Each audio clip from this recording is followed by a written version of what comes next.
जय श्री कृष्ण। श्री हरिये नमः। वसुतं सुतं देवं कंसचाणूरमर्दनं देवकी परमानंदम श्री कृष्णं वंदे जगद्गुरुं। तो आ देवशयनी एकादशीનું મહત્ત્વ, પૂજા, વાર્તા, તેના ફળ વિશે અને નિયમો જાણીશું। એકાદશી 25 જુલાઈ શનિવારના કરવાની રહેશે અને પારણું 26 જુલાઈએ કરવાનું રહેશે। અષાઢ માસ સુદ પક્ષની એકાદશી એટલે કે દેવશયની એકાદશીના નામે ઓળખાય છે।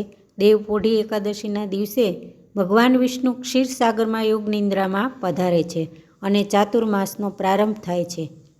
કારતક માસના સુદ પક્ષની એકાદશીના દિવસે ભગવાન યોગ નિંદ્રામાંથી જાગે છે। આ 4 માસના ગાળાને ચાતુર્માસ કહેવામાં આવે છે। આ એકાદશીનું વ્રત કરનારને હજારો યજ્ઞ કર્યા હોય તેટલું પુણ્ય પ્રાપ્ત થાય છે। દાન પુણ્ય અને તીર્થયાત્રા કરવા જેટલું પુણ્ય ફળ મળે છે। શાસ્ત્ર મુજબ પાપોનો નાશ, મન શુદ્ધ થવું અને આપણા પિતૃઓને ફળ આપવા માટે આ એકાદશીનું વ્રત કરાય છે અને તેને મોક્ષ પ્રાપ્તિ થાય છે। બ્રહ્મ મુહૂર્તમાં સ્નાન કરી ભગવાન વિષ્ણુ લક્ષ્મીનું પૂજન કરવામાં આવે છે। મંદિરમાં સર્વ દેવી દેવતાનું પણ પૂજન કરવું। આ એકાદશીને નિમી એકાદશી પણ કહે છે। આ એકાદશીમાં કોઈ પણ નિયમ લેવામાં આવે છે। ધર્મરાજે અષાઢ માસના શુક્લ પક્ષની એકાદશીનું મહાત્મ્ય જણાવવાનું કહ્યું ત્યારે શ્રી કૃષ્ણ ભગવાને કહ્યું, હે રાજન, અષાઢ માસના શુક્લ પક્ષમાં જે એકાદશી આવે છે તેનું નામ શયની એકાદશી, નિમી એકાદશી, પદ્મા એકાદશી અને વામન એકાદશી છે। આ એકાદશીથી ચાતુર્માસ પ્રારંભ થાય છે। આ દિવસે જગતના પિતા ભગવાન વિષ્ણુને પોઢાડવામાં આવે છે। આ દિવસે ભગવાન વિષ્ણુને પોઢાડવા વિદ્વાન બ્રાહ્મણ પાસે પૂજા વિધિ કરાવવામાં આવે છે। આ દિવસે ભગવાન વિષ્ણુની મૂર્તિને શંખમાં પંચામૃત ભરીને સ્નાન કરાવી પછી ગંગાજળથી સ્નાન કરાવવું।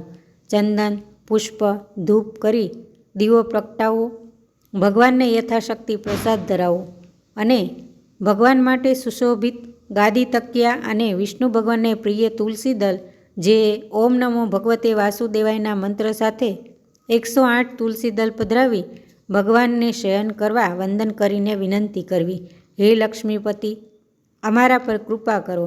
આ પછી ચાતુર્માસના નિયમો ગ્રહણ કરવા અને તે કારતક સુદ એકાદશી એટલે કે દેવ ઉઠી સુધી પાળવાના હોય છે।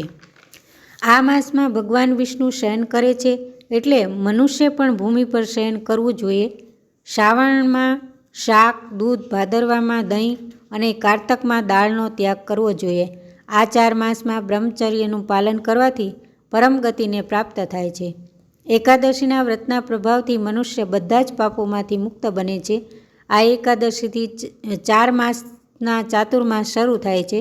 તેનું ધાર્મિક અને પૌરાણિક મહત્ત્વ રહેલું છે। આ 4 માસમાં માંગલિક શુભ કાર્યો થતા નથી, પરંતુ ધાર્મિક કાર્યો કરી શકાય છે। જપ, તપ અને ભાગવત વાંચીને ધર્મનું કાર્ય કરી શકાય છે। આ એકાદશીએ નિયમો પણ રાખવામાં આવે છે। એકાદશીમાં ચોખા ન ખાવા જોઈએ, કારણ કે તે એક ઋષિ મુનિમાંથી ઉત્પન્ન થયા છે, એટલે માંસાહાર સમાન ગણાય છે। આ ચાતુર્માસમાં ધાર્મિક કાર્યોમાં ભગવદ્ ગીતાના પાઠ કરવા, રામાયણ પાઠ કરવા અને વિષ્ણુ સહસ્ત્રના 108 જાપ પણ કરી શકાય છે। હવે સાંભળીએ એકાદશીની વાર્તા। ભગવાન વિષ્ણુ યોગ નિંદ્રામાં કેમ જાય છે? અષાઢ માસમાં શુક્લ પક્ષમાં ભગવાન વિષ્ણુ ક્ષીરસાગરમાં શેષનાગ પર યોગ નિંદ્રામાં બિરાજમાન થાય છે।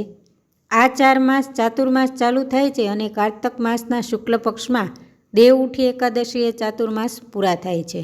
યોગ નિંદ્રા એટલે સામાન્ય ઊંઘ નથી। શાસ્ત્રમાં યોગ નિંદ્રા ભગવાનની આધ્યાત્મિક અવસ્થા તરીકે વર્ણવવામાં આવી છે। આ યોગ નિંદ્રામાં હોવા છતાં ભગવાન સૃષ્ટિનું પાલન કરે જ છે। આ ચાતુર્માસમાં ધાર્મિક કાર્યો થતા નથી। પ્રાચીન સમયમાં માંધાતા નામનો એક પ્રજાવત્સલ અને ધર્મનિષ્ઠ રાજા હતો। તેના રાજ્યમાં પ્રજા સુખી હતી, પણ એક સમયે રાજ્યમાં વરસાદ પડ્યો જ નહીં। નદી તળાવ સુકાવા લાગ્યા। રાજા ખૂબ ચિંતિત થયા। તે ઋષિ મુનિની સલાહ લેવા ગયા। તેની મુલાકાત ઋષિ અંગિરા સાથે થઈ, જે બ્રહ્માજીના પુત્ર હતા। હે મુનિ શ્રેષ્ઠ, મારી પ્રજા ખૂબ જ દુઃખમાં છે। આ દુષ્કાળમાંથી મુક્તિ મેળવવાનો શું ઉપાય છે? ઋષિ અંગિરાએ કહ્યું, હે રાજન, તમારા રાજ્યમાં કોઈ શૂદ્ર તપ કરે છે, જે બ્રાહ્મણો જ કરી શકે છે. તે યોગ્ય નથી. રાજાએ તેનો ઉપાય પૂછ્યો ત્યારે ઋષિ અંગિરાએ કહ્યું, ભગવાન વિષ્ણુની ઉપાસના કરો. સમગ્ર પ્રજાને આ એકાદશી વ્રત કરવા સમજાવવા કહ્યું.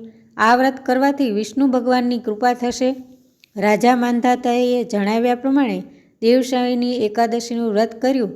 શ્રદ્ધાપૂર્વક ભગવાનની ઉપાસના કરી એકાદશીનું વ્રત કર્યું એટલે ભગવાન વિષ્ણુ પ્રસન્ન થયા અને તેમના આશીર્વાદથી રાજ્યમાં વરસાદ પડ્યો. ભરી નદીઓ વહેવા લાગી. ચારે બાજુ હરિયાળી છવાઈ અને પ્રજાનું જીવન સુખી બન્યું.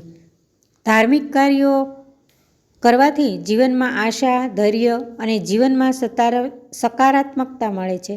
ચાતુર્માસમાં ઘણા લોકો નિયમો લે છે. ગીતાજી વાંચવા, તુલસીની સેવા કરવી, મંદિરે જવું, મૌન વ્રત લેવું વગેરે નિયમો રાખે છે. હવે પ્રભુને પ્રાર્થના કરી કે હે પ્રભુ, જીવનમાં અંધકારને દૂર કરો, સદ્બુદ્ધિ, સદાચાર, સત્યના માર્ગે ચાલવાની શક્તિ આપો. અમારા પરિવાર પર તમારી કૃપા રહે. સુખ, શાંતિ અને સમૃદ્ધિ પ્રાપ્ત થાય તેવી પ્રભુ કૃપા કરો. જય શ્રી કૃષ્ણ. શ્રી હરિયે નમઃ.